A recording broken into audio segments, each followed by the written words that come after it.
नमस्कार, आप देख रहे हैं न्यूज़ है। मैं हूं आपके साथ काजल चौधरी। पहलगाम हमले के बाद जब चारों तरफ से पाकिस्तान पर सवालों की बौछार हुई तो पाकिस्तान के प्रधानमंत्री शहबाज शरीफ ने खुद सामने आकर पाकिस्तानी फौज को संबोधित किया। अपने ऊपर लगे आतंकवाद के इल्जामात को सिरे से खारिज करते हुए उन्होंने कहा कि पाकिस्तान ने हमेशा दहशतगर्दी की मजम्मत की है। उनके प्रधानमंत्री ने यह दावा किया कि हमने आतंक के खिलाफ न जाने कितनी कुर्बानियां दी हैं, न जाने कितने जाबाज हमारी मिट्टी में मिल गए हैं, लेकिन फिर भी हमारी नीयत पर शक किया जाता है।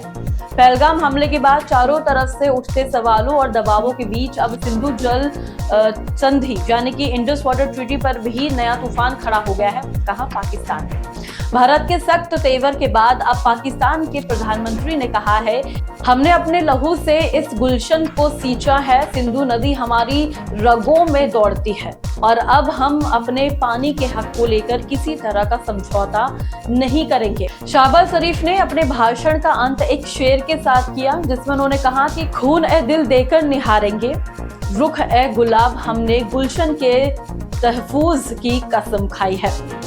अब साथ ही आपको बताते चले कि पहलगाम हमले के बाद पाकिस्तान के वजीर आजम चाहे कितनी भी तकरीरें कर ले, हकीकत तो ये है कि आतंकवाद के जहर ने नई जड़ें वहीं से पकड़ी हैं। भारत अब पुराना दौर से निकल चुका है। अब ना तो वो झूठी दलीलों से बहलता है और ना ही खाली बयानों से रुकता है। जब पाकिस्तान कहता है कि हमने दहशतगर्दी की मजम्मत की है तो दुनिया हंसती है, क्योंकि जमीनी सच्चाई कुछ और ही बयां करती है। पुलवामा से लेकर उरी और अब पहलगाम तक हर बार साजिश की बू सीमा पार से ही आई है।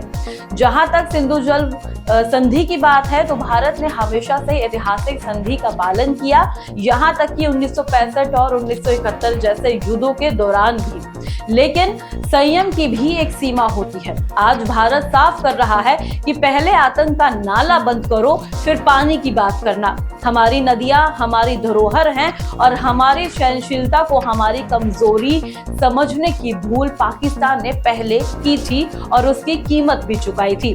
पाकिस्तान के प्रधानमंत्री शहबाज शरीफ भले ही शेर पकड़कर जज्बातों का सहारा ले ले, लेकिन भारत जमीनी सच्चाइयों से फैसले करता है।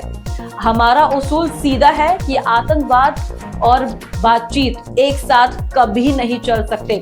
पानी और खून के बीच अब कोई समझौता नहीं होगा। अगर पाकिस्तान वाकई अपने गुलशन को महफूज देखना चाहता है तो उसे सबसे पहले आतंक के कांटों को निकालना होगा। भारत अपने हितों की रक्षा करना जानता है, कूटनीति से भी और अगर जरूरत पड़े तो निर्णायक कार्रवाई से भी। अब नए भारत की नई नीति का सिर्फ एक संदेश, बात भी अपने शर्तों पर और शांति भी अपने शर्तों पर। खास पेशकश में इतना ही। ऐसे ही तमाम अपडेट्स को जानने के लिए देखते रहे न्यूज़ है। धन्यवाद।